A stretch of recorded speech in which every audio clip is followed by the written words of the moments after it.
Bonjour à tous et bienvenue sur la chaîne La Matrice. Aujourd'hui je vous propose une vidéo spéciale politique, car comme nous le savons, des élections importantes auront bientôt lieu dans notre pays. Malheureusement le peuple n'a jamais autant été divisé que maintenant. Pourquoi?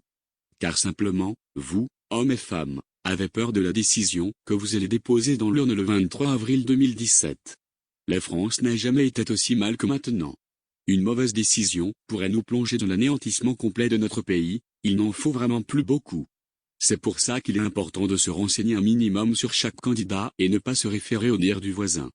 Personnellement je n'ai pas envie de voter ce jour-là, et peut-être je ne voterai pas. Car je suis de l'avis d'Étienne Chouard, enseignant et conférencier, que certains d'entre vous connaissent sûrement. Il ne faudra plus de politiciens et que le peuple écrive sa constitution lui-même. Malheureusement la majorité du peuple a besoin d'un meneur, d'un chef, d'un président pour le représenter. On ne peut pas leur en vouloir car depuis la nuit des temps maintenant, les gens ont été formatés pour ça. Les candidats maintenant. Je commence par Fillon, la droite dure, et qui étant au pouvoir n'a jamais rien fait, à part détourner de l'argent. Il dit qu'il ne se présentera pas s'il est mis en examen, mais se présente quand même. Il n'est même pas élu qu'il ne respecte déjà pas ce qu'il dit. Macron, le candidat des banques, je sais que pas mal de personnes plus âgées peuvent être attirées par sa fougue et sa jeunesse. Mais cette personne a été mise en place par les grandes banques et dispose donc de l'argent nécessaire pour une campagne bien organisée. Monsieur Macron n'apportera rien de plus, il ne fera que continuer le mandat d'Hollande. Hamon est le représentant direct de la gauche, or nous savons que la gauche, comme la droite n'ont rien fait depuis plus de 40 ans. Pour moi personnellement, il nous faut un candidat qui a l'intention de sortir de l'Europe. Déjà les Français n'ont jamais voulu y adhérer, donc ce serait normal d'en sortir. Depuis, l'état de notre pays n'a fait que se dégrader, il est plus qu'urgent d'arrêter l'hémorragie. 3 candidats sérieux nous proposent cette alternative. Marine Le Pen, elle a déjà l'atout de n'avoir jamais été au pouvoir. Elle compte négocier avec Bruxelles, nos maîtres. Notre sortie de l'Union européenne, et s'ils ne veulent pas, proposer un référendum. Un référendum aura sûrement lieu, si elle ne change pas d'avis d'ici là, car l'Union européenne, 28 pays maintenant, diront massivement non. Nous savons aussi que des proches de son parti sont de la franc-maçonnerie, comme par exemple Gilbert Collard. Jean-Luc Mélenchon. Lui est un ancien membre du Parti socialiste depuis 1976 à 2008, pour ensuite créer son parti, le parti de gauche est candidat au présidentiel 2017 au nom du mouvement La France Insoumise. Donc il ne veut pas sortir de l'Union européenne, il veut sortir des traités européens, ce qui n'a rien à voir.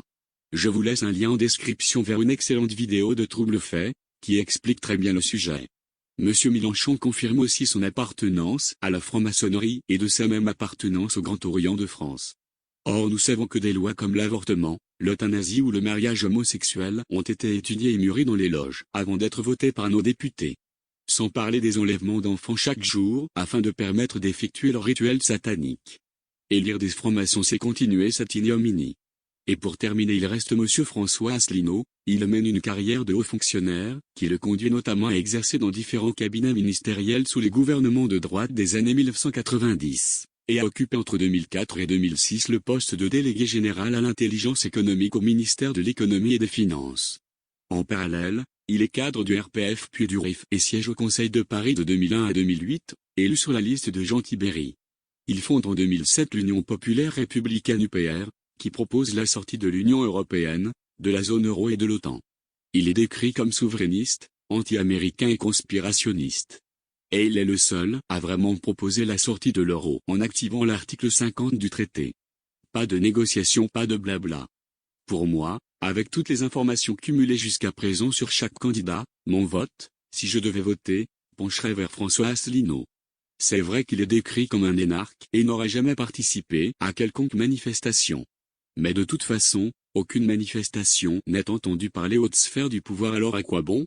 Il est plus que temps de faire bouger les choses, et je pense sincèrement qu'une grande surprise va avoir lieu au premier tour de cette présidentielle tant attendue.